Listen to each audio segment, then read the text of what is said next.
Hello everyone, আসসালামু আলাইকুম। আজকে আপনাদের সাথে শেয়ার করব চিকেন সসেস রেসিপি।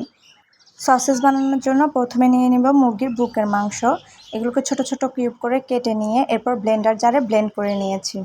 এখন ব্লেন্ড করা মাংসের সাথে অ্যাড করে দিব গোলমরিচ গুঁড়ো, আদা রসুন বাটা, চিলি ফ্লেক্স, স্বাদমতো লবণ, একটা ডিমের হাফ অংশ, 2 টেবিল চামচ ময়দা, 1 টেবিল চামচ কর্নফ্লাওয়ার ও হাফ কাপ তেল।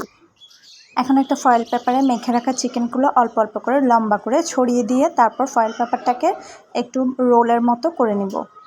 দুপাশে একটু ভালোভাবে চেপে আটকিয়ে দিব। এরপর একটা হাঁড়িতে পর্যাপ্ত পরিমাণে পানি নিয়ে তৈরি করে রাখা এই সসেসগুলো দিয়ে দিব। প্রায় 10 মিনিটের মতো মিডিয়াম হিটে এটাকে জাল করতে থাকবো। তারপরে এটা দেখা যাবে যে ভেতর থেকে পুরোটাই শক্ত হয়ে গেছে। ঠান্ডা হওয়ার পর ফয়েল পেপার থেকে খুলে নিব। দেখুন কেমন হয়েছে। এরপর এটাকে অল্প তেলে ভেজে নেব। ভিডিওটা ভালো লেগে থাকলে লাইক কমেন্ট করতে ভুলবেন না। যারা এতক্ষণ সাথে ছিলেন সবাইকে ধন্যবাদ।